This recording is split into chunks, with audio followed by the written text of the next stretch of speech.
Ric Bucher. How you doing, sir? I'm good. How are you, Mr. Thomas? I'm good. I appreciate you coming on the show, the Rematch at basketballnews.com and Fly TV. I can give you a formal introduction. It's been like 20 years in the game. But you ESPN and ESPN.com. You were a writer with ESPN the magazine and a columnist with ESPN.com. And you joined Fox. You've been with the Bleacher Report. Sirius XM. You co-hosted a weekly podcast with BJ Armstrong. You've done a lot. What I'm saying? We'd be here all day listening to all your accolades. Well, thank you. And thank you for limiting it to only 20 years. I've actually been around longer than that, but that makes me appear a little bit younger than I am. So I'm good with that. Anybody who thinks that I packed all that into 20 years. But no. It's been over 20 years. It's definitely been over 20 years. So there's a lot that I want to talk to you about. I saw that you co-wrote the book with Brian Grant. Mm-hmm. And, Rebound. And I just interviewed him. Tremendous interview if you didn't get a chance to see it. And I first wanted to ask you, how did you all connect? How did he entrust you with a book, talking about his Parkinson's and talking about his battle with Parkinson's and his entire career, both on and off the court and such personal. How did he entrust Ric Bucher with that? Yeah. It's a great question. I sometimes think about it myself. I'm truly honored that he did trust me. Part of it is because we knew each other for a long time, even not necessarily directly, but indirectly. I had a great respect for him as a player. Always kind of kept an eye out because we're both from Southern Ohio. He's from Georgetown, Ohio. He went to Xavier. Mm-hmm. I'm born and raised in Cincinnati, and there aren't a whole lot of guys who come out of that part of the country, either to play hoops in the NBA or to cover it, quite honestly. Mm-hmm. It's so there was always that little bit of just geographical kinship, if you will, from the start. And then we had a couple, one guy who's in the book, Brian Berger, who's a mutual friend, worked closely with Brian, and Brian Berger and I have worked together.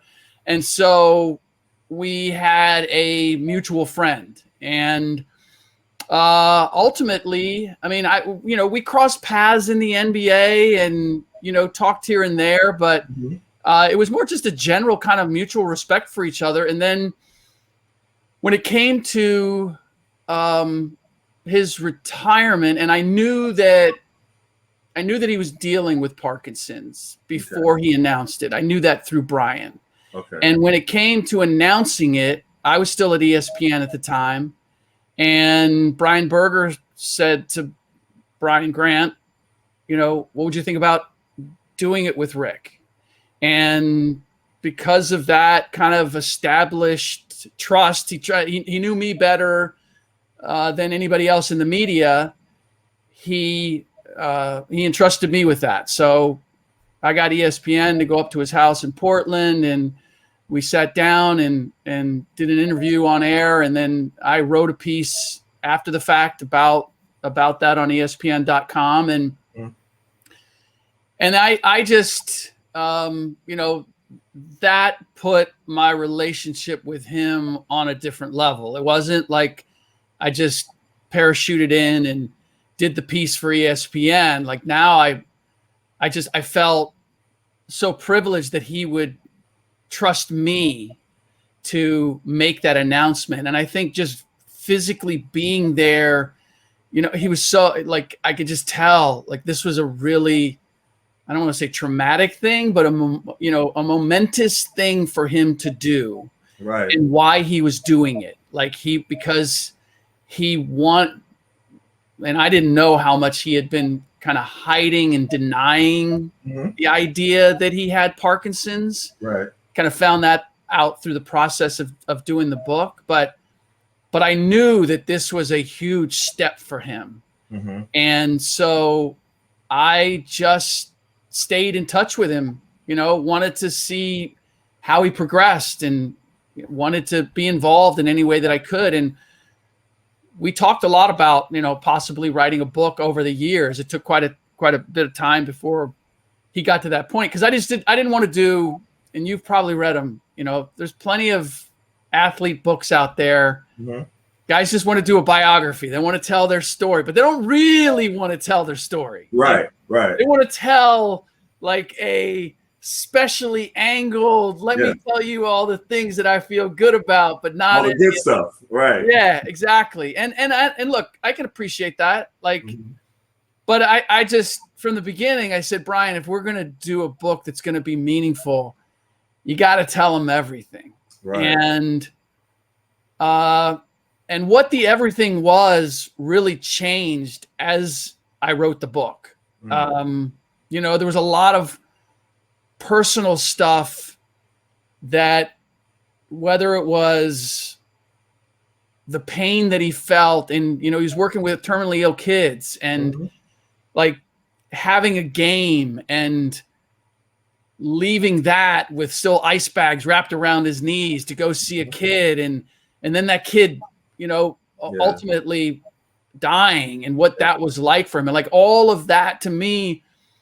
The pain that he had with his rotator, tearing his rotator cuff, right before he signed that big contract with Portland. Like there was so many things that he was fighting on his own that people didn't really know were going on. To me, that was the essence of the book, that he had all these things, he was fighting all these demons, and then he came through that all. And I think in part Parkinson's, which he looked at as this incredible curse, ultimately inspired him to get past all of that and like to appreciate the life that he had, as opposed to feeling like, God, why did all these things happen to me? And so I just thought that was a really valuable, inspirational story.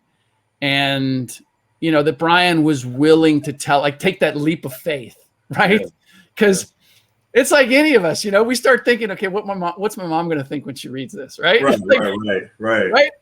And that'll get us to self-edit our story. I mean, when I interviewed him, I told him, I was really surprised that he opened up about certain things about his personal life, like with his wife, and with the reason why he got a divorce, because there was a large population, of rumors that said that she left because he had Parkinson's.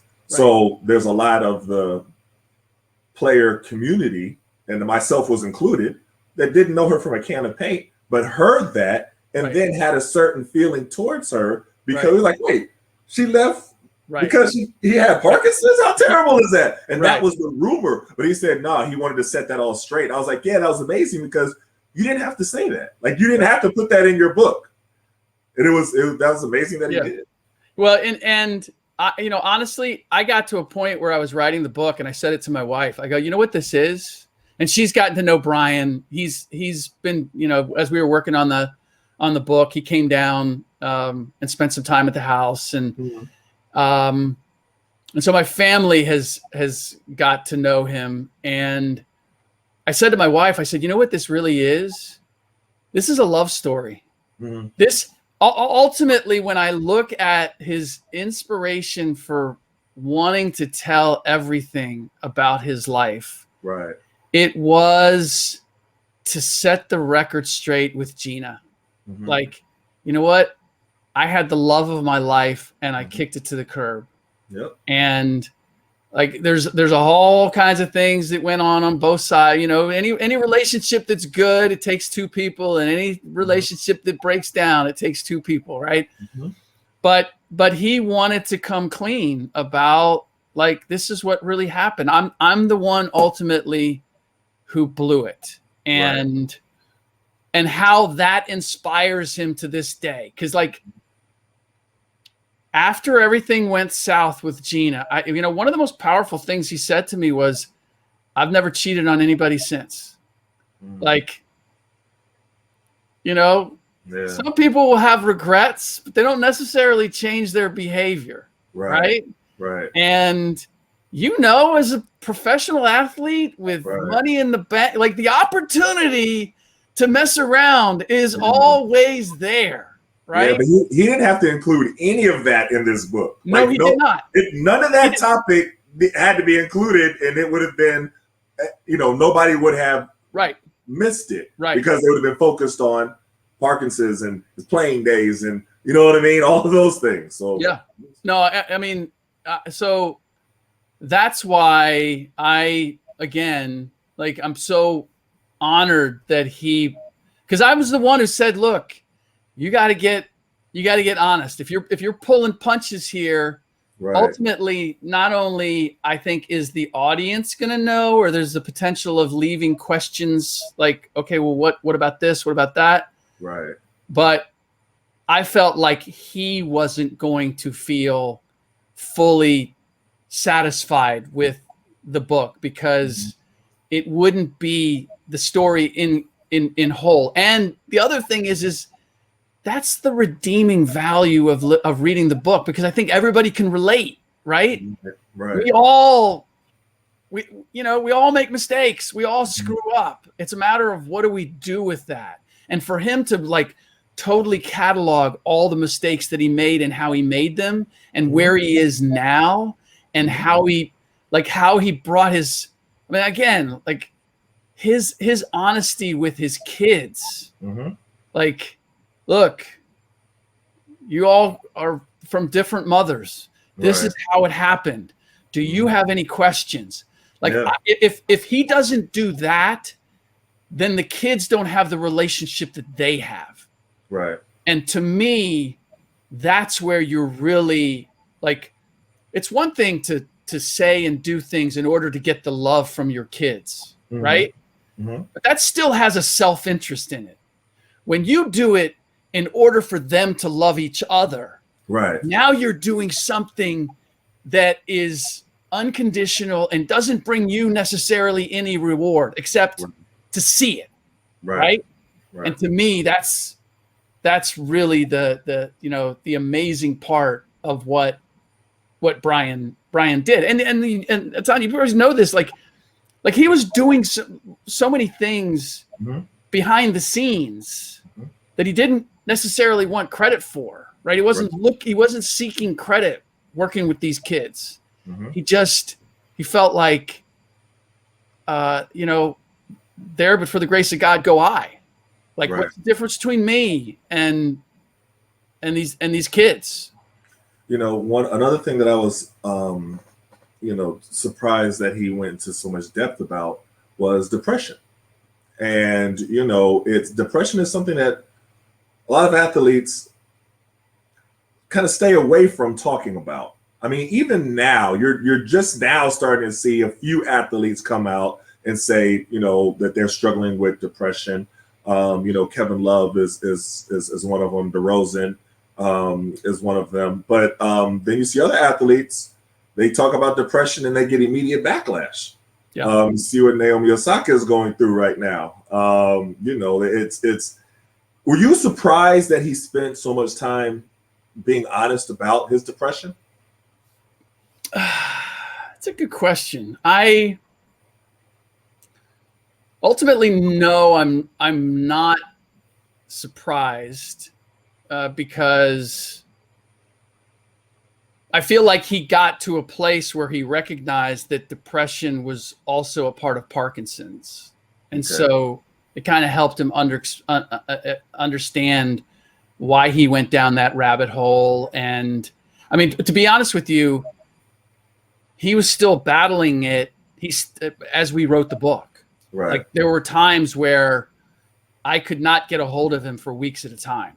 And I knew, I just knew that he was, he was hiding out and he was depressed. And like Raphael Sadiq, who did the foreword for the book, and Brian Berger, like I knew people up in Portland. I'm in the Bay Area, so I wasn't there physically, but I would call them and go, hey, somebody needs to go check on BG, and because I can't get a hold of him, and they were like, we can't get a hold of him either.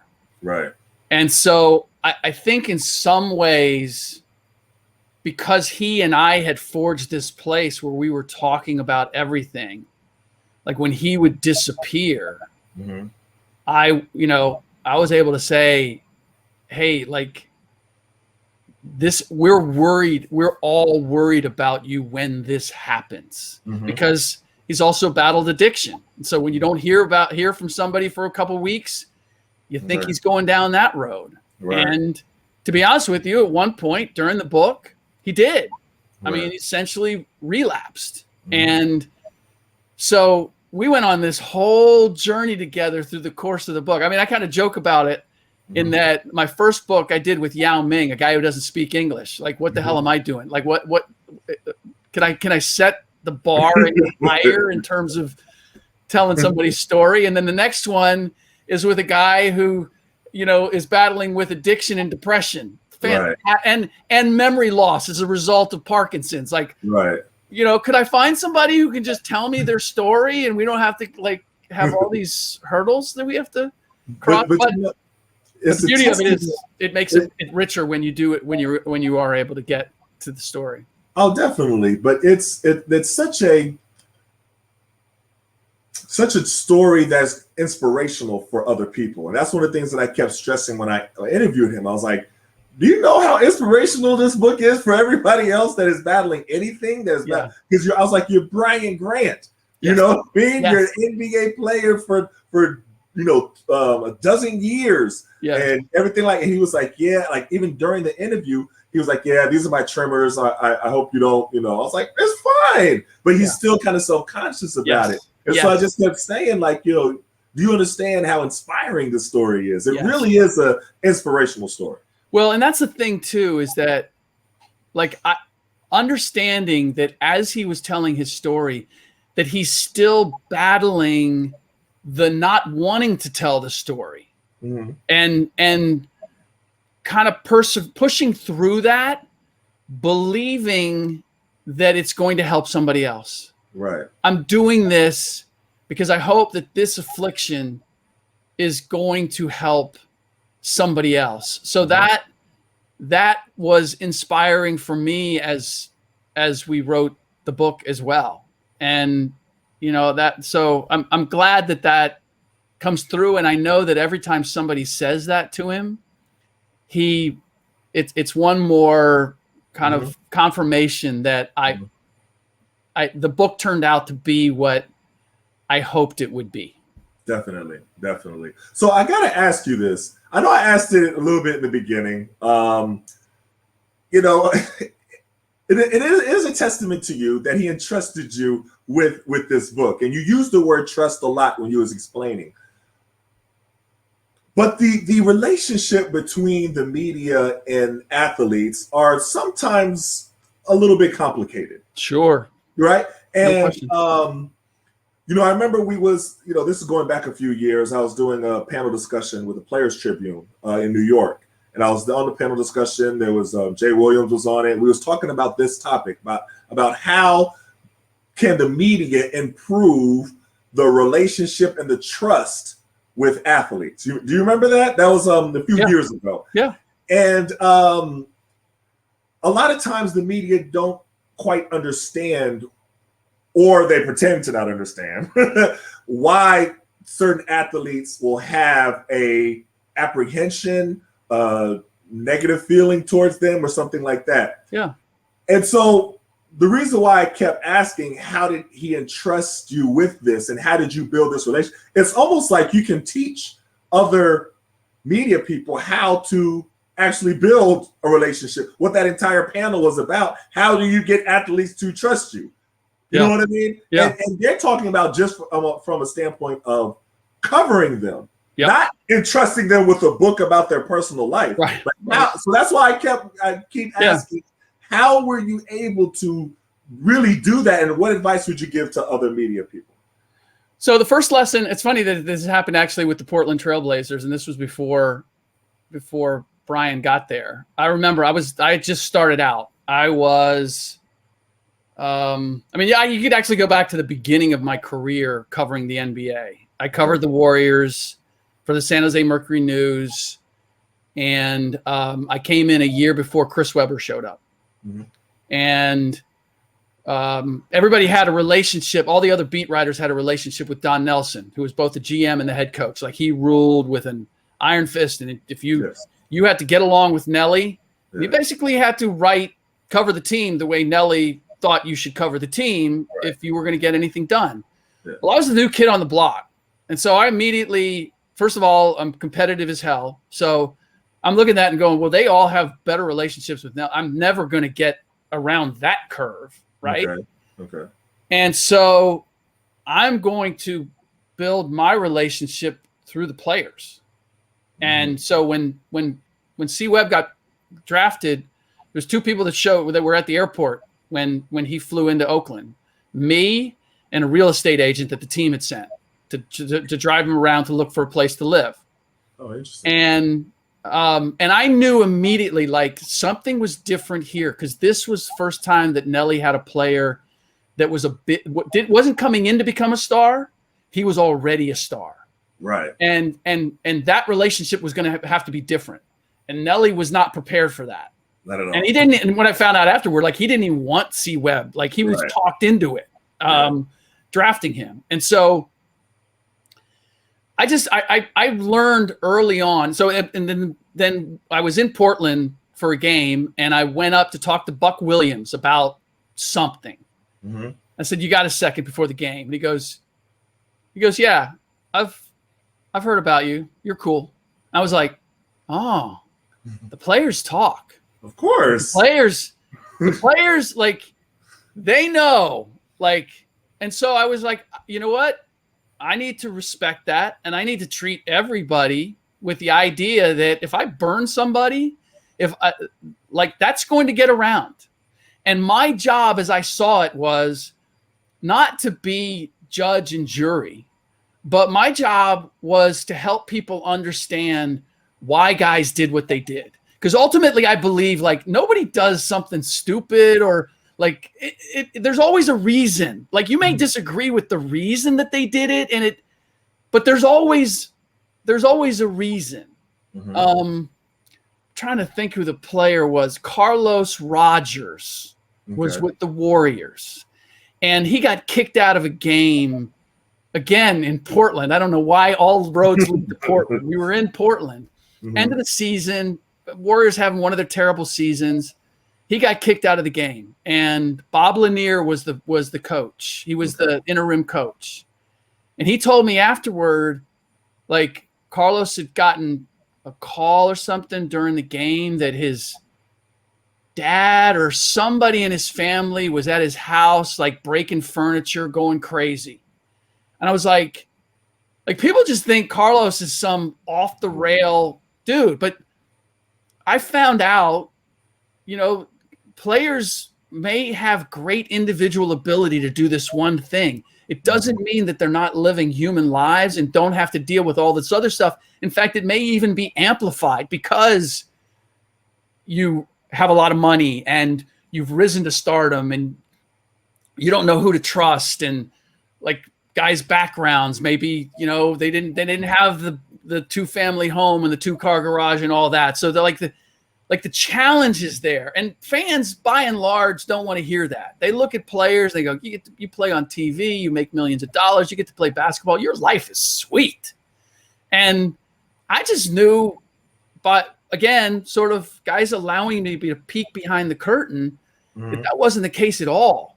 Like, more money, more problems. And so I always wanted to, like, tell that story, like, tell guys stories, like, the challenges that they had.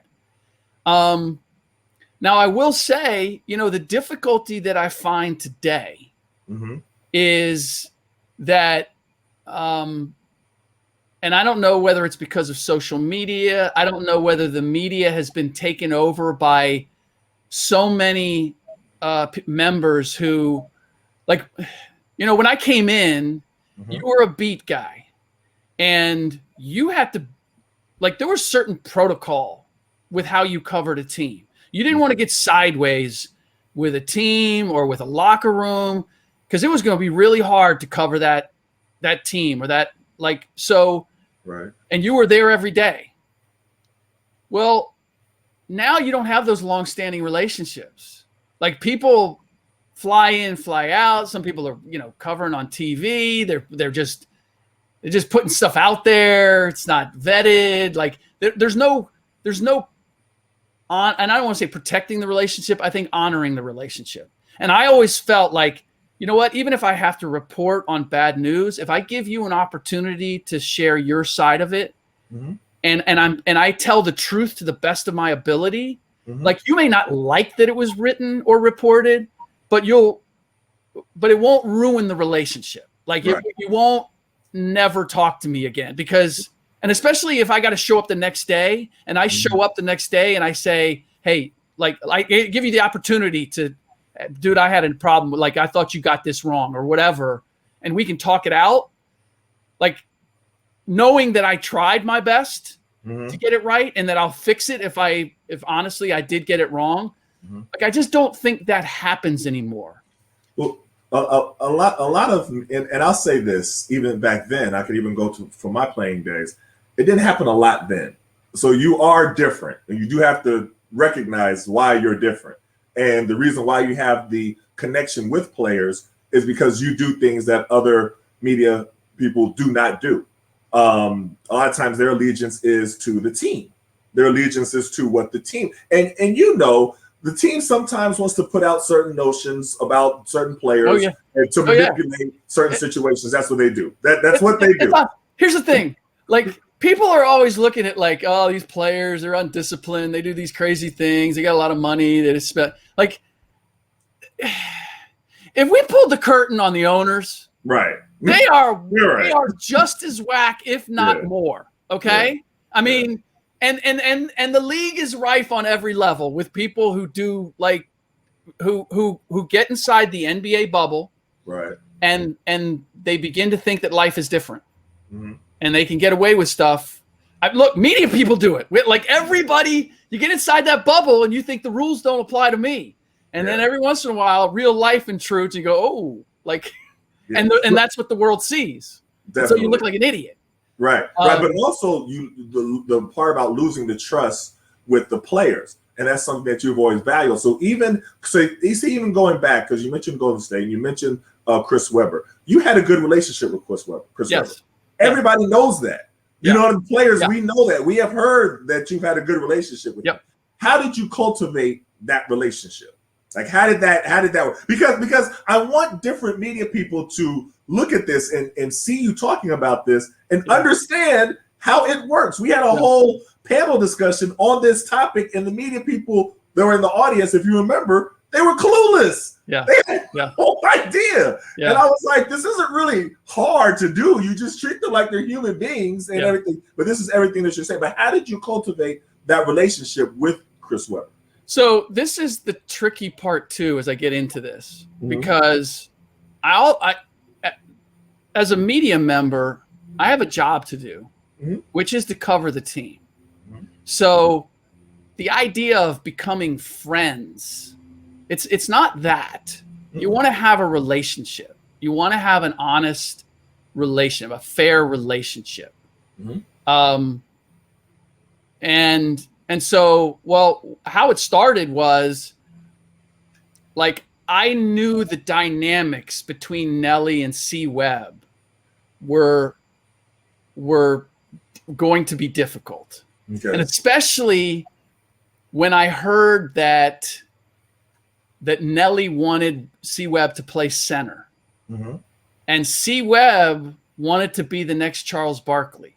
If you remember at the time, like, the center position was dominated by big, accomplished, Shaq, Akeem, Patrick Ewing, like, and Webb's coming in at 6'9", 250, and he's like, I'm supposed to be rookie of the year. If I'm playing center, right, I could get embarrassed on a nightly basis. Right. I want to play power forward.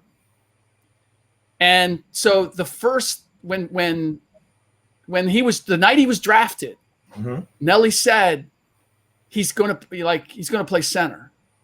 And we got C. Webb on the speakerphone at the draft and to interview him. And I asked him, I said, Nelly says you're going to play center. How do you feel about that? And there was this like 4-second pause. And I went, oh my God, they never even told him that was the plan. Yeah. Like, this is a 19-year-old kid coming out of the Fab Five, and you haven't even had this conversation, and I'm the one in the media who's breaking it to him that he's going to be playing the position he doesn't want to play. Right. Like, this is not good. So 2 weeks into the season, and again, this is where it's difficult to do what I was able to do then, because I was able to do the same thing with Kobe. Right. Is sit down and have like a one-on-one conversation with the notebook closed and the tape recorder off and just ask questions. And so I sat down with him 2 weeks into the season, and I said, like, how's it going? Like, playing center. And he says, if I'm not able to get protection from ownership from Nelly, I'm out of here at the end of the year. But you can't say that. You can't report that. You can't do anything with that. And I'm like, thanks a lot. The team just mortgaged its future to get you. Right. You have a 1 year out on your contract. Yeah. You're saying you're leaving at the end of the year, and I can't do anything with it. Like, wow. Thank you for putting that on my head. Wow. And so I said, okay. And I actually, like, when I very beginning of my career, I crossed paths with a baseball writer who I'd heard the story. Sandy Koufax told him, I think it was Sandy Koufax, told him at the beginning of the year, I'm retiring at the end of the year. Okay. And I'll let you write the story first, but you can't say anything, like, for the entire year. So he carried it that entire year. So I knew, like, I was like, okay, it can be done. Right. But the distinction was, like, Sandy was going out and there wasn't any controversy. There wasn't any conflict. I knew there was conflict with Nelly and C-Webb. Right. And so I went back to Webb and I said, I won't do anything with it unless it becomes evident that there is a problem. Okay. And then, like, if it becomes public that there is an issue between the two of you, then we have to have another conversation. Okay. And so in the meantime, like, so then there's a game in Charlotte. Webb tries to go behind his back on a fast break, turnover. Nelly pulls him. They bark at each other. Webb sits the last couple minutes of the game, which is like, he's being punished. Like, if you're trying to win the game, you're not sitting him. You deal with it later. And so that was where, and everybody was like, oh, there's an issue. There might be an issue here. And I was like, damn right, there's an issue here. And so then I talked to a bunch of other players on the team about some of the stuff that I'd been hearing that had happened in practice between the two of them. Okay. And ultimately, like, I had this story of why it came to this blow up, because that was just the last straw there. Right. And so this is a much longer story than you ever expected, but that's okay. So I went to Nelly. I said, I know you said, because Nelly was saying there's no problem between me and Webb. Okay. I went to Nelly. I said, look, I know I've asked you this before, but I got to ask you, one more time. Are there issues between you and Webb? And he was like, we were in Chicago. He was dismissive. And he was like, no, there's no problems. Like, I don't even know why you're asking that question. I was like, okay. Cause I had this whole story. Like, right. I had everything. Mm-hmm. And so, the other beat writers, because we were going from Chicago to Cleveland. They spent the extra night in Chicago and we're flying to Cleveland the next morning, day of game, getting time for shoot around. I'm new on the beat. I'm like, no, I got to be around the team like all the time. If they're going to be in Cleveland, I got to be in Cleveland. So I flew that evening, afternoon, whatever, after practice in Chicago. Snowstorm hits. None of the other beat writers can get out. And my story hits about the problems between Webb and Nelly. And now I'm not quoting Webb, and I had like all kinds of other players confirming all of it, so it really didn't need to. But I have essentially a source story that like pulls the curtain on everything that's going on and the possibility that he could leave at the end of the year. Okay. And I'm the only one. I'm the lone beat writer to meet with Nelly before the game in Cleveland. Okay.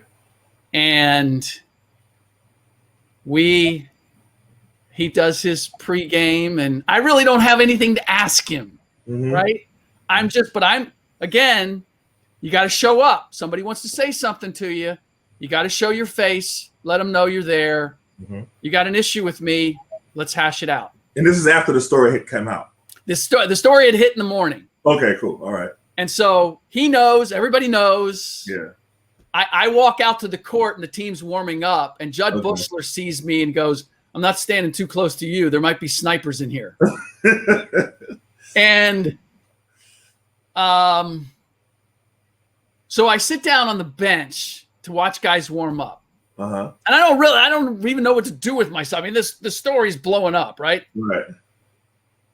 And I'm sitting there, and Nelly comes out and sits next to me.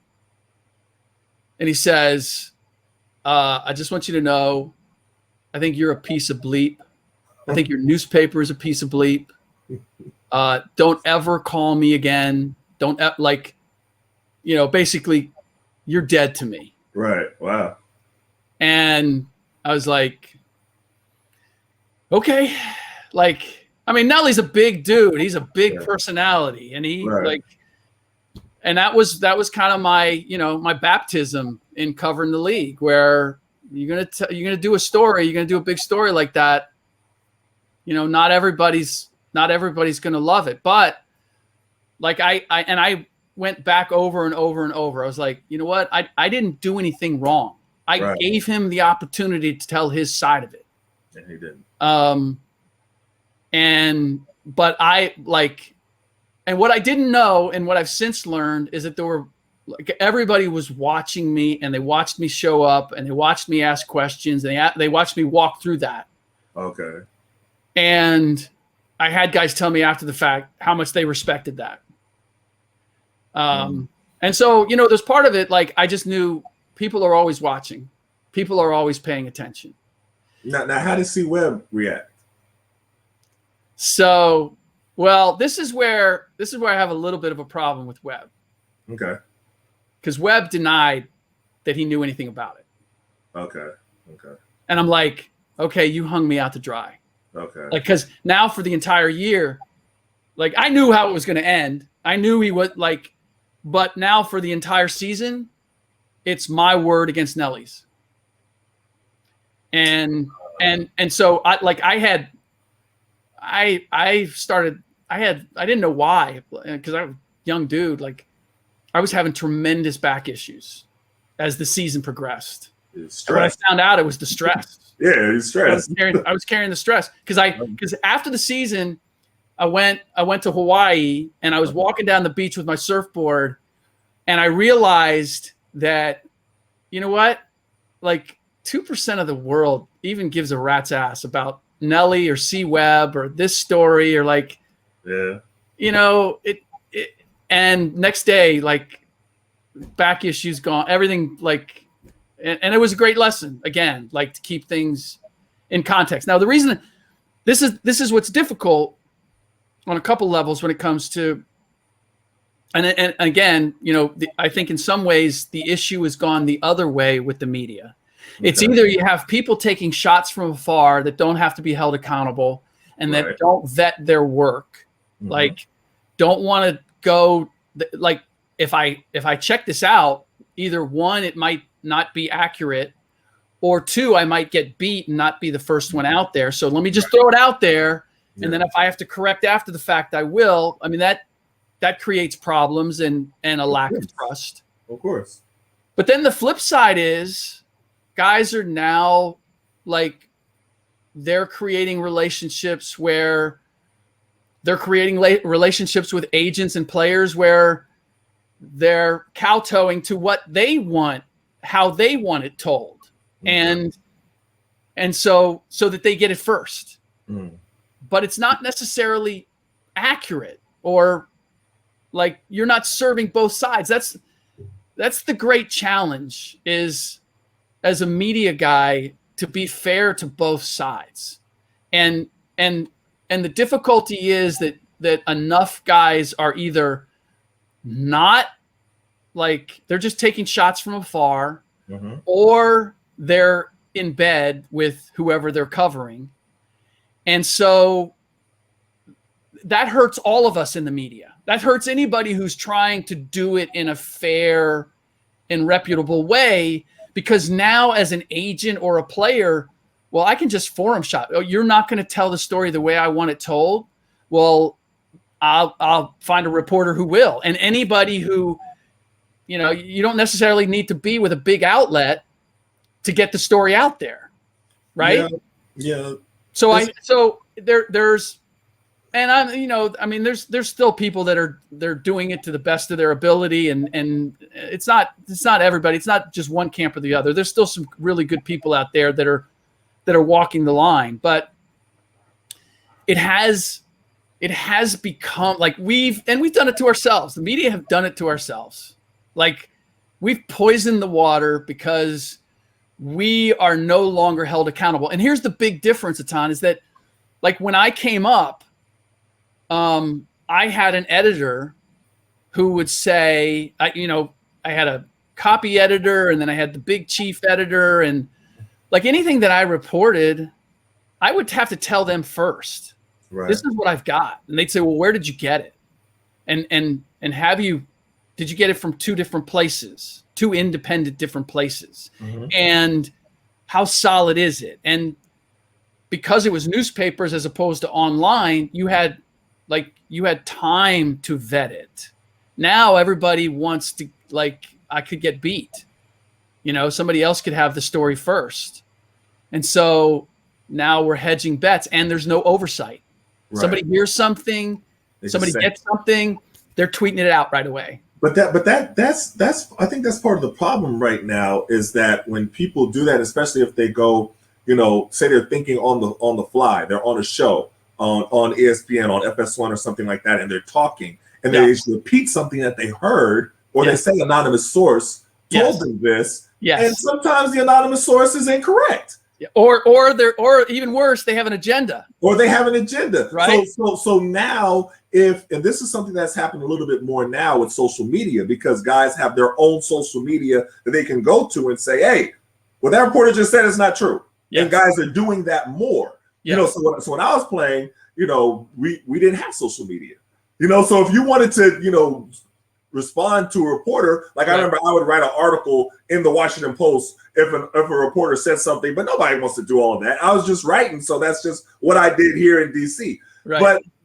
But for the most part, the reaction of the media, a lot of people in the media, I don't want to say everyone, but a lot of people in the media, the reaction when they do get called out is almost to take offense that the player had the audacity to call them out, not that what they said was true.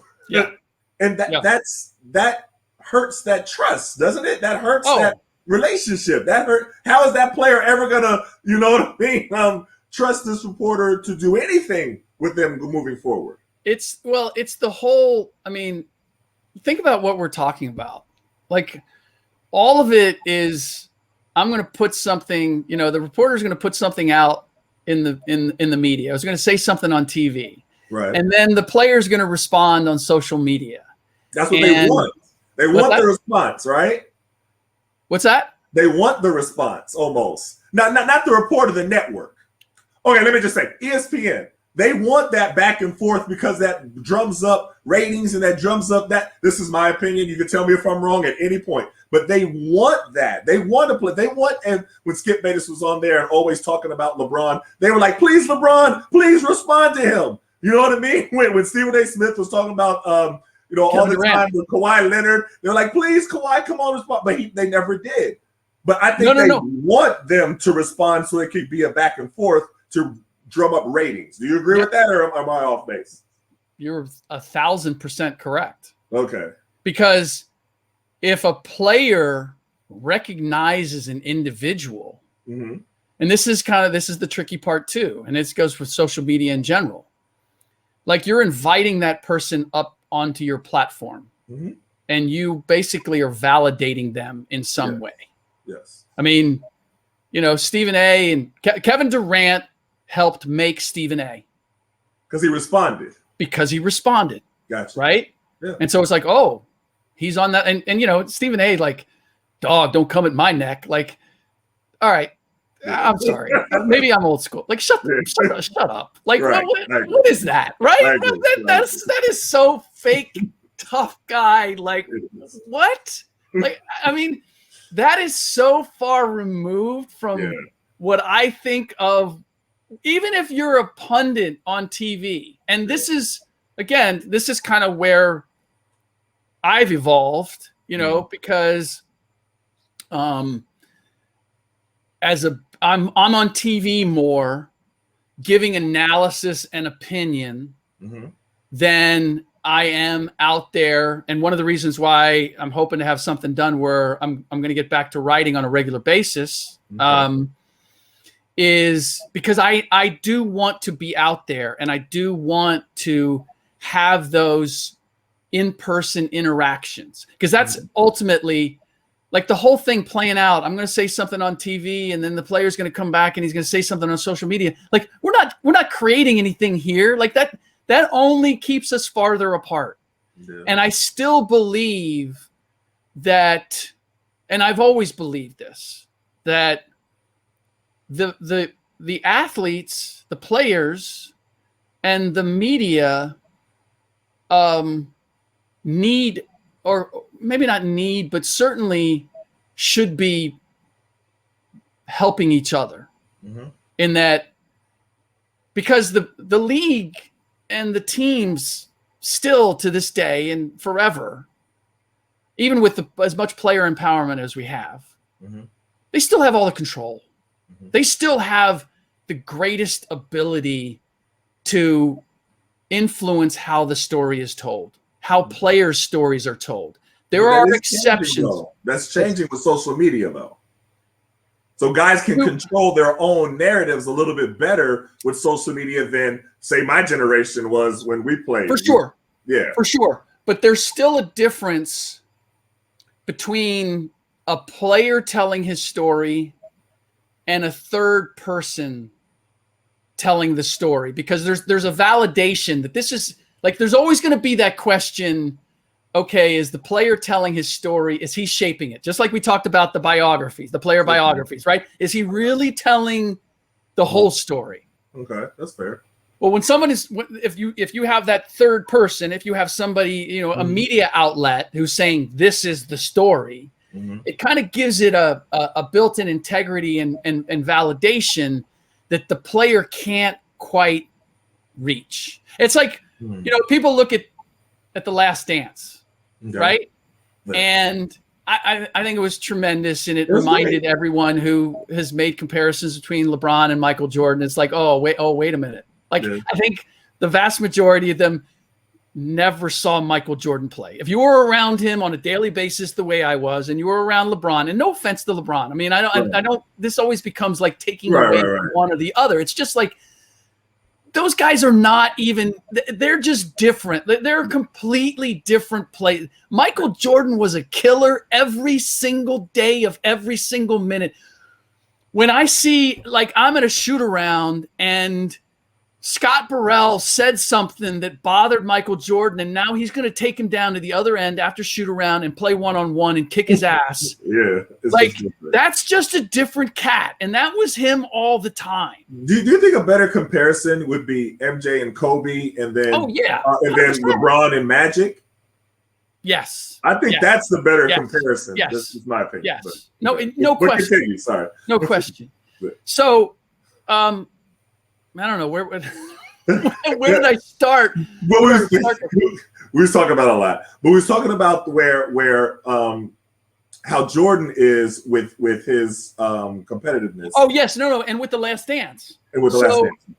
So one of the elements that I've heard people who don't fully buy into it is, well, Jordan was one of the co-producers. Like Jordan had a certain amount of editorial control over the Last Dance. So there are people that look at it and say, well, this was kind of an infomercial for Jordan. Jordan got pissed that LeBron, when he came back from the 3-1 down, and now people are, well, he could be the greatest ever. Like that's when Jordan said, okay, let's do the doc. Let's do the Last Dance. Let's do the whole documentary. And so it undercuts the story just a little bit because they feel like there's a vested interest in Jordan to tell the story a certain way. I'll agree with that, but then you see somebody like Jermaine O'Neal when he produced The Malice at the Palace, and he used everybody's perspective. He interviewed fans. And I was like, I did not think he was going to interview Charlie Haddad, the dude that, you know what I mean, came onto the court, but he interviewed him. And then he wanted to interview the guy who threw the cup. I forgot his name, John, I think it is. He wanted to interview them, and he showed the police, and he showed all different. So I think if done correctly, then you could. But if done with a slant, then it's agreed. It's as anything agreed. else. Right? No, agreed. And again, like to me, what Jermaine did was is a lesson to how the media should do it. I agree. Right? Is give everybody an opportunity, but again, but they don't always do that though. So that's going back to you and how you forged this relationship with Brian Grant, with Chris Webber, where even though you did, you'll tell it and he denied it, everything like that, y'all still had a good relationship. Which was said around the league. You want to give other people the opportunity. So even in your writings, it's not like you're going to. So a lot of times what a lot of reporters do is they hear a story and they run with the story without ever getting the other person's perspective to include in the original story so that you don't have to go back and correct something, which most reporters don't do anyway. Yes. Well, and that's why for me, like I being a beat writer is the most thankless thing now. And again, this is where I have a little bit of sympathy, not a little, a lot of sympathy for beat writers because they no longer have the same juice. Like it used to be, like as a beat writer, the flip side was you had to you need to respect your relationships with the team that you covered and everybody involved in the organization. But you also were a powerful voice because you were the person who covered them on a regular basis. You were the go-to. Like you wrote the game stories and there was generally one place. Now there's so much aggregation and there's so many people in the media that are covering teams locally through blogs and all kinds of different, mediums that the beat writer doesn't have quite the same standing as they once did. And they're dealing with a bunch of people who may tweet out something at any given time where their editor is going to go, how come you didn't have that? Or what is this? Or you got to chase this down. And so you're always in fear. Someone's going to put something out there before you did. And you're supposed to be the beat writer. You're supposed to you're the one who's supposed to be breaking stuff. Right. But that's where it changes to TMZ and no longer, the integrity of a beat writer to make sure that they get it correct. Yes. Before just being first. 100%. And so the problem is that the outlets are not protecting their medium. Like they're not protecting their beat writers. They're not protecting the writers because you need to be able to say, don't worry about getting it first. Get it right. Okay. And there aren't enough outlets that are taking that approach. Okay. They want it to be first. Okay. And including the biggest outlets. Right. It's honestly, it's what I love about working for Fox. And again, we're not a broadcast partner with the NBA, but Fox's approach is not like, and I think they've seen through it. Like, I mean, I see reporters who are getting, hired and paid to tweet stuff out. I'm like, how's that helping the outlet? Like, I'm not going to read his stuff at a particular place. I'm not even going to watch his videos. Like, I'm getting everything I need from the tweet, right? Yeah, but would you say that if they do tweet out things, so say you tweet out something about a criticism, and there's nothing wrong with being critical. You're critical of different, players at one time and things like that. But then when you, not you personally, when a media person makes something personal, it's almost like they're trying to poke the bear, like trying to get the player to respond. And then if the player does respond, it's like everybody's happy. Case in point. After the well, you know how much Stephen A makes, right? Oh yeah, I know. Like, so everybody is like, oh, well, that's how it's done. Like, and but it's rewarded, and that's the problem. I know. Trust me. I know that's one of those things where I was like, that's not why I came in. I came into the business to tell the story that if I didn't tell it, you wouldn't know about it. And, whether it was, and this goes back to like telling the story of Jalen Rose with his dad, with his troubled relationship with his dad, or his dad not being in his life. Right. And I sat down with Jalen. I said, look, I know people have covered this before, but I want this to be like, I want to find a way to tell this story in a meaningful way. And he partnered with me on it. And what I found was he was living with a woman who had a son from a previous relationship. Okay. And Jalen realized, rather than trying to get a relationship with my dad, I'm going to forge a relationship with this kid. Because I can't control whether my dad's going to be involved in my life.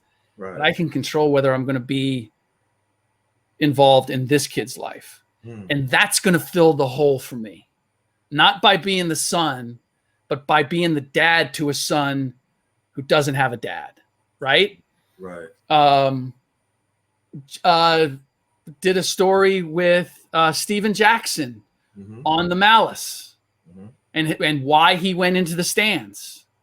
And what he told me that his brother got jumped and he wasn't there.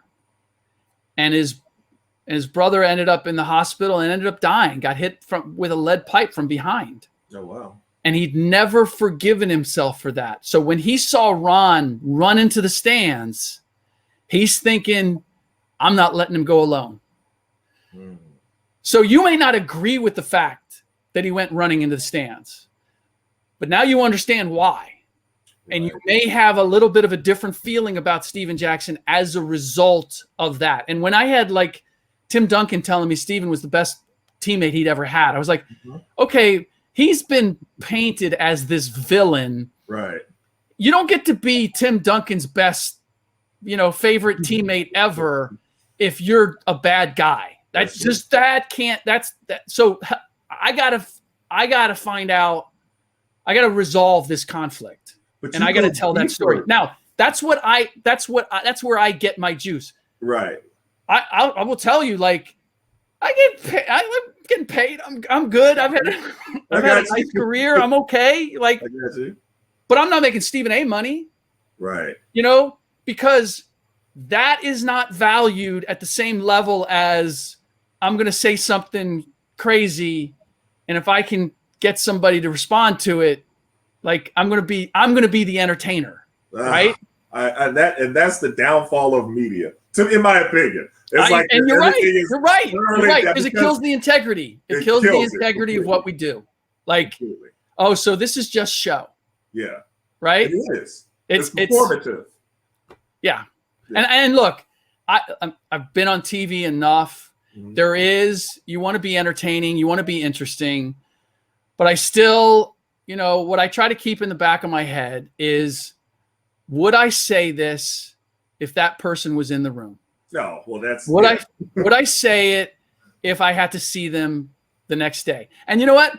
And I may be like, I don't know how they're going to react when I see them, but I still try to keep in mind, like, I want to have justification for why I'm saying what I'm saying, so that if they come back at me and say, dude, why'd you say that? I would say, because of this. Like, this is, we may disagree, but I think my criticism was valid. And I still, like on TV, I still try to do the same thing. Like, explain why,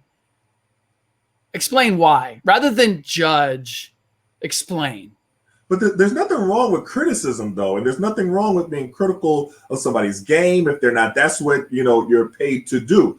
The problem is when it becomes personal.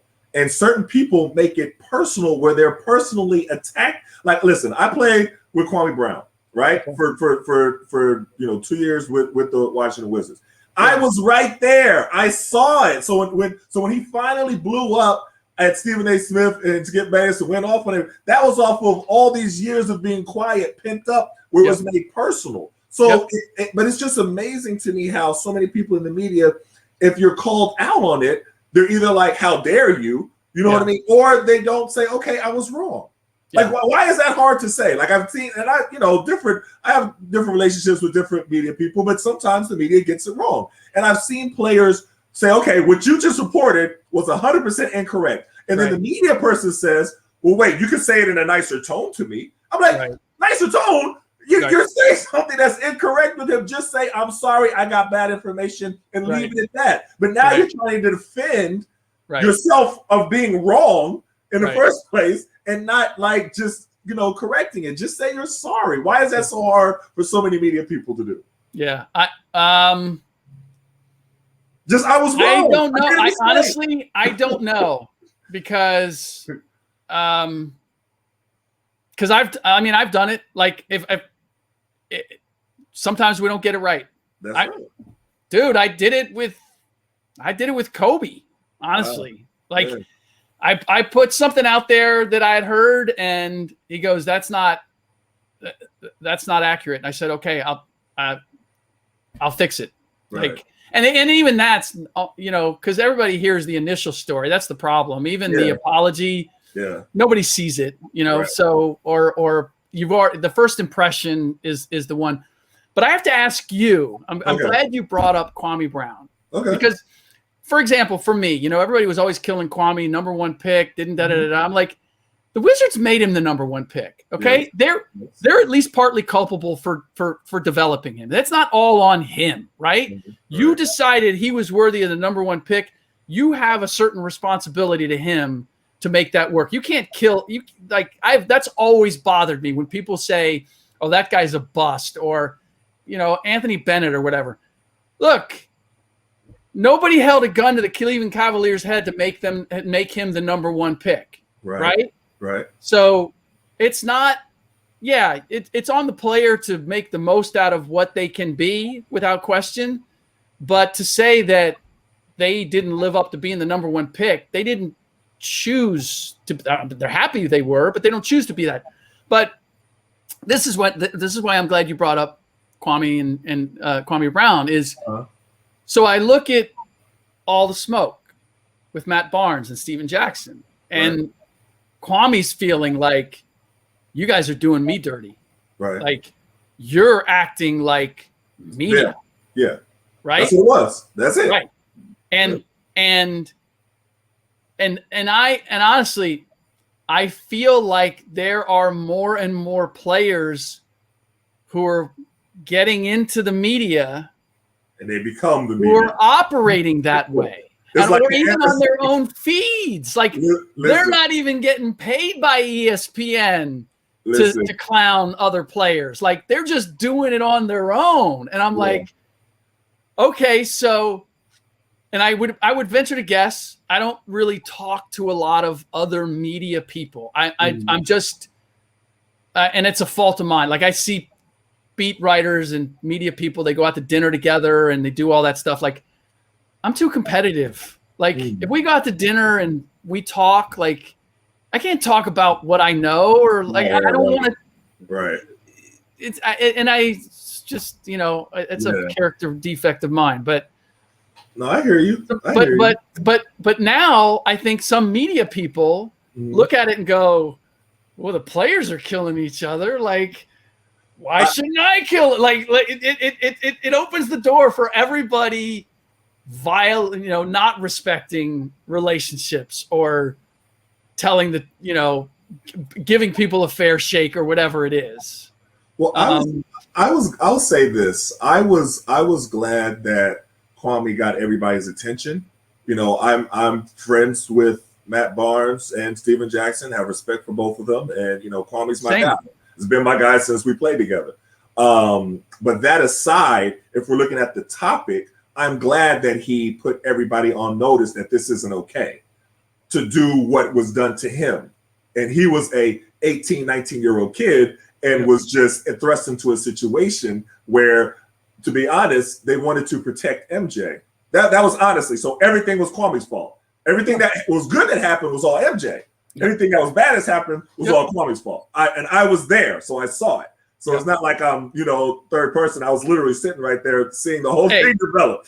That happens in a lot of places. Yeah, no, it does. It does. In to varying degrees. It definitely does. But I like the part that he talked about and this is the part that you do, going back to you again, is you humanize players. And where you said, would I say this if he was standing right here, or if I have to see him the next day, would I describe him in these terms? Or, like when you said Stephen A. Smith, don't come at my neck and all that stuff. You're like, come on, man. You know what I mean? Like would you treat somebody as a human being, and then when you criticize them or criticize their game, it's not personal. You're not belittling them. You're not demeaning them. You know what I mean? It's completely different things. But now, because of what gets clicks, because of what gets attention, it's almost the opposite of demeaning and everything like that, and the performative and all of that. And that's what, unfortunately, the media has become. And that's why, going back to the panel that I was on, where the young media people were saying, well, how do we get a relationship with players when we see this happening, right? But we see this being rewarded. And talking about Stephen A. Smith, and he's rewarded for doing what he does. I was like, well, sometimes it's hard to have it both ways. Yeah, that's the honest. Would you agree with that? Yeah. So there's a couple things here. I mean, number one is that there used to be really defined lines. Mm-hmm. Like if you were a beat writer or you were a reporter, like that was your lane, right? And if you were on TV or you were an opinionist, pundit, whatever, like that was your lane. If you were a columnist, you gave your opinion, right? Mm-hmm. And this happened with me at ESPN. They blurred the lines. Mm-hmm. Now you're a reporter, but you're also being asked to give your opinion, right? And so then it becomes kind of difficult. It's like, okay, well, are you reporting? Are you reporting something? Or are you just saying like what you think or how you feel about this situation? And so again, it's like we've lost the guardrails that make things clear. And so what happens is the public doesn't know how to take this. Or what lane, what they're seeing. And to your point, like it works. I know there are people on TV who purposely do not go to games, or if they go to games, they never go in the locker room because they don't want to forge relationships. They don't want to have anything that might soften their ability to go like, I'm just gonna be strong one way or the other. I either love this guy or I hate this guy. Yeah. And if you find out that, well, he's not everything you thought he was, well, then your love might be a little dissipated. And if you get to find out that he's a better dude or like there are extenuating circumstances, then you might not hate the dude the way. So for performative reasons, like I don't want to know any of that. I want it to be black and white, because you know why? Because black and white sells on TV. People, and you see it more in our society today than ever. People want to consume something that confirms what they already believe. Right. So if you're coming strong, if you're a pro LeBron guy, well, I know you're a pro LeBron guy, and I want to hear everything you have to say. And if you're an anti-LeBron guy, then I'm going to tune into you, because you're going to confirm everything that I believe. Right. And so that's where we are. And it's not just with sports. I mean, it's society, in every walk of life and coverage. So it's, and I wish I had an answer. I can just say, for my sphere, it's like I can't solve the world's problems. I'm going to raise my kids a certain way. Okay. I'm going to treat the people around me a certain way, and I'm going to do this job a certain way, and not look at what it might bring me in as far as monetarily or attention or visibility, but I can sleep at night, and I can feel like I'm upholding my my principles. And I got to tell you, like, there's times where I'm like, he's making what? I know, right? Like, wait a minute, what? Like, but you have integrity, and you look at guys as human beings, and you value them as human beings. So that's what has caused, going back to the beginning of Brian Grant and why he entrusted you with something so precious of a story, is because of that integrity that you have. So it's hard. I'm sure it's hard when you see other guys making. You're like, wait, he makes how much? That's more than most guys in the league. Yeah. But you are right. Like the gratification that I get from being allowed to tell a story like Brian's, and what that story then allows him to do, and what it does for other people, like you can't put a price on that. Right. Definitely. And again, as I see it, like that's an example that I'm setting for my kids. Right. And that's the other part too, is like, when I was single and I'm covering the league, and like I can invest all my time in the relationships and covering the team, and like consumed by that. And then like, I get married, I have kids, and like my responsibilities shift, and I still want to do this to the best of my ability, but I am now, beholden to other people and other things that are dear to me. Right. And so that kind of changes things too. But again, it also informs me, like when I think of guys that are parents and, fathers, and they're in the league, and I look at that, and I look at the challenges of, it's quite honestly, I've been critical of LeBron with Bron, because everybody's like, oh, look at all the great things he's doing. And I'm like, God, that's such a tough place for Bron to be. I mean, like you know what I mean? And there's no right or wrong. LeBron's doing it to the best of his ability. Yeah. We like, I understand, like I want to do this for my kid. Right. And the toughest thing is to go, you know what? You're on your own. Like, or I got to let you do your own thing. Yeah. Right. Because you, as a father, you want to put everything on a plate. But then I'm looking at it and go, the reason that my dad wasn't able to put a whole lot on the plate. Right. And that's what allowed me to become me. Right. So, I say that, having sent both of my kids to private school, I went to public school. Like, I'm guilty of it too, probably on some level. We're all trying to hedge our bet and do it the best we can. So I try to keep that in mind when, like, I try to reference my personal experience as a dad or as an athlete or whatever it is, and put it in that context. And probably still don't get it right all the time, but no, I think at least trying to, right, no, is what we're trying to do. And when you in your coverage, you don't. It doesn't come across as I'm up here and I'm speaking about you down here.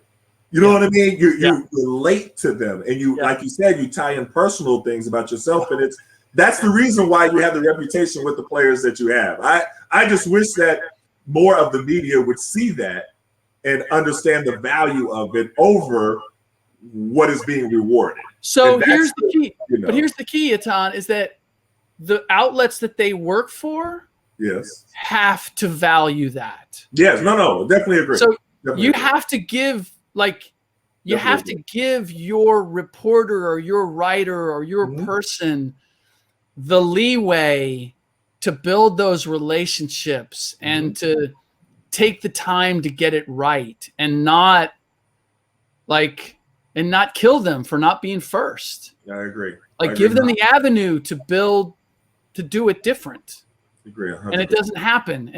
And so I feel like a lot of writers and reporters out there are victims of, and much like players with teams, like teams now more than ever. I often say the most valuable resource a writer or media person can have is access. Right.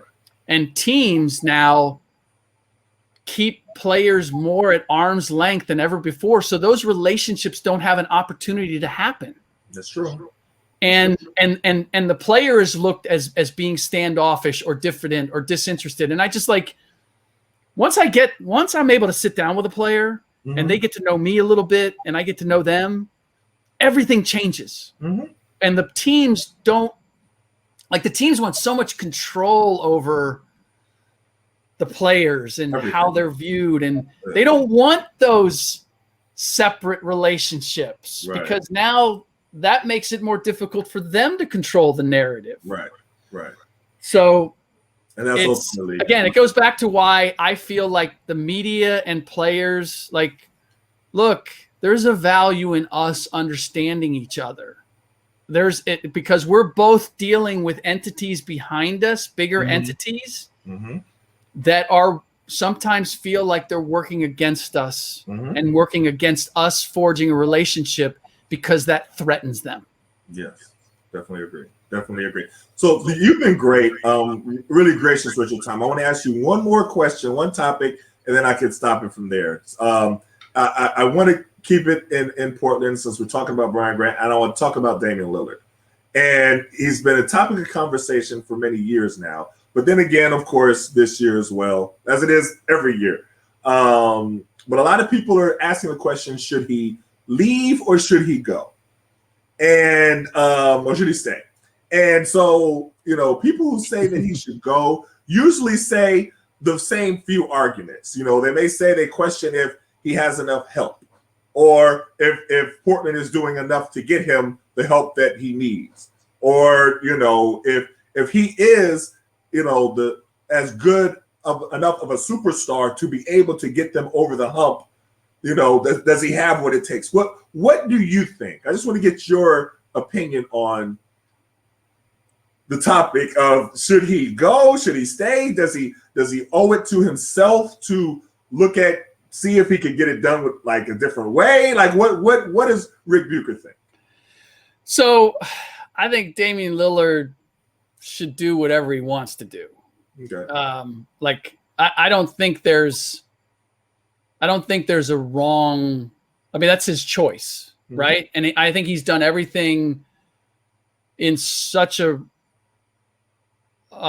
honest and open way with the Portland Trail Blazers. He's been a model leader of the team. I don't think he owes them anything. That said, and this is where it becomes difficult, because Damian's my son's favorite player. Okay. I went up and had my son and got him a pass so he could walk around with me and we're standing on the court talking to somebody from the Blazers, and Damian comes up and says hello, and because he and I have known each other for a bit, introduces him to his son. I know that what that meant to my son was like blown away. I just got to meet my favorite player. Mm-hmm. So, and I just love, I just appreciate the way Damian has carried himself. I'm, you know, I play piano. I have a musical background. So the fact that he is so accomplished in two different disciplines, I respect the hell out of that. I so admire everything about him. Okay. That said, one of the reasons that the Blazers have not competed for a championship is Damian Lillard. Meaning what? Well, he's not Kevin Durant. He's not LeBron James. He's not Kawhi Leonard. Like, Damian has made the most out of what he is physically, but he's not a dominant two-way player the way those. I often compare him to Steph Curry. Like, Steph, I don't know that Steph is winning championships if he doesn't have Clay in the backcourt next to him, or Draymond, or you know, the team around him. I think Steph is a tremendous leader, but I think he needed a big defensive two guard next to him, and a playmaker, and a small who can play big like Draymond. Like, I think all of that and the chemistry between those three of them, their personalities and their strengths and weaknesses as players, like, just fits perfectly. That's what made them a championship nucleus team. Okay. Damian needs that same thing, right? But he needs that same thing, and he needs a little bit more of it. Like, he needs to have the right team built around him, because he has certain weaknesses as the superstar of a team that KD and LeBron and Kawhi and guys who have been the catalyst of championship teams don't have. They can physically dominate their position at both ends of the floor. Damian Lillard cannot do that. So does he need the right team? Like, and is that reason to leave? Well, so he leaves.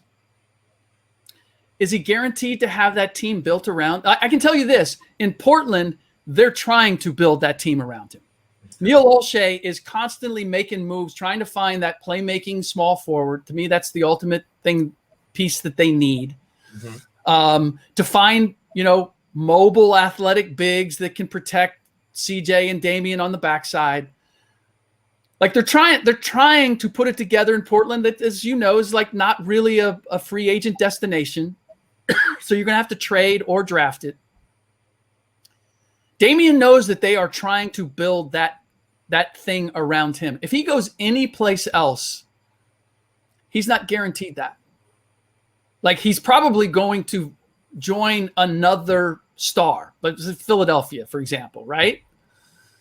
Well, are they going to be building that around Damian? Or are they going to be building that around Joel Embiid? All right, let me ask you this. So everything that you said, I understand it, but let me go back, because, like, as you said, that one of your son's favorite players is Damian Lillard. Yeah. So one of my son's favorite players is Giannis. He loves KD, but he's that body type, long, skinny. You know what I mean? So he loves those two players. Sure. So I literally heard, and he literally heard, everything that you just said about Giannis before they won. Literally everything, almost verbatim. But it's different. What's the difference? Because they were one player away. Now, I will say that I thought that the addition of the point guard on the defense. Oh, Drew Holiday. The addition of Drew Holiday was huge for them. Agreed. I don't think they win the championship without Drew Holiday. Agreed. So in both cases, you have a guy who has stayed to this point, right? And the team has tried to figure out how do we put the pieces around them. Okay. The great distinction I see, and again, this is what why I have immense respect for Damian. I feel as if Damian is maximizing who and what he can be as a player. I looked at Giannis and I felt like, everybody says they got to have more pieces around him. And Drew was a big piece. Mm-hmm. But the greatest development was Giannis. Giannis took a leap this year. And I saw it. And it's why previous 2 years, he was not my MVP. He was not at the top of my ballot. This year, for the first time, I voted him as the MVP because I saw a guy who didn't just have the physical talent, but he was doing the things that an MVP needed to do. He was making plays for other people. He was making far better decisions. Offensively, he wasn't afraid to take the shots that needed to be taken in the mid-range. I don't care whether you make it or miss it. You know this. Like, there's a certain rhythm to the game. When you're open and you have that shot, you have to take it because everybody's reacting. Okay. I'm going to hit the boards because I think the ball's going up because he's got a shot. That's instinctive. If you don't take that shot and now you pass it, suddenly everything stopped. Right. And now somebody's got to force a shot up. And now I'm like, wait, okay, is he going to get that shot off? Like, it screws up the whole rhythm of the game. Okay. Giannis started to understand that. Like, he had to get over, I don't know if I can make the shot or not, to I got to shoot the shot and I got to learn how to make that shot at a higher percentage. Right. But again, you look at what you say. Giannis is what, 6'10", 6'11", long, can dominate his position physically at both ends. So for me, it was just a matter of Giannis learning how to play the game physically, how to basically utilize the physical gifts that he has. Okay. I feel like Damian is like, whether it's the logo, expanding his shooting range or just his ability to change speeds, like, he's getting the most out of what a dude 6'2", 190 pounds can get, right? I mean, there's just at some point when they put a 6'6" guy on you who can move just like you, that makes the game really challenging. Like, now how much can I do? How much can I mean, the great ones can still find a way to score, but can I score and get people involved, right? And can I defend at the other end to that level? That's where, like, I feel as if Damian would be best served by staying, because he knows that Portland is going, until he just can't play anymore, they're going to try to reward him by building that team around him. Okay. He might find that championship someplace else, but all he has to do is, like, honestly, I mean, look at, like, Giannis doesn't have to do anything ever again, and he will be beloved in Milwaukee for the rest of his life. That's true. I would say that Chris Paul in Phoenix, getting them to the finals, will be beloved there in a way that he wouldn't anyplace else. So for me, it's a matter of, like, what is it that you want? Do you just want the ring? Do you want to be able to put that on your resume? Or, and this is what comes, I'll bring it full circle to Brian Grant. Like, Brian Grant never won a title, but he will be forever beloved in Portland because of the battles with Karl Malone, because, like, he didn't leave. Like, he went to Miami because Portland decided we're going to put our chips on Rashid and we're going to go in another direction. Right. Like, he had that connection in Sacramento, Portland, and Miami. Even though he played for 3 different teams, amazingly enough, he connected with every one of those fan bases. That's right. Because they knew his heart was in it with them. And that's what Damian has in Portland. Okay. And again, it's like doing the job a certain way. Like, there's You can't put a price on that, right? That's fair. Yeah, I definitely understand that. And he's somebody that everybody is rooting for. So everybody's trying to see the best way for him to get rewarded. Yeah. You know what I mean? It's not like they're criticizing him. Like they're like saying, we want him to get to a good place or something like that, because people have literally been rooting for him since high school, because he always took he didn't take the easy route. He didn't team up with the power team in high school. He didn't go to the big school for college. He always took the more difficult route. So people respect that, but they want him to be rewarded for it. So that's the other part too, is I feel as if for him to leave and to leave in order to get a ring, like that would contradict everything that Damian Lillard is about. Okay. That's a good point. And for a guy who's never been to the finals, and I think has only been to the Western Conference Finals once, the deal that he has with Adidas, Hulu, like his brand is amazing. And he's earned that because of how he's perceived and how he's carried himself and that loyalty that he has demonstrated. I think if he leaves just to go chase a ring, like all that goes out the window.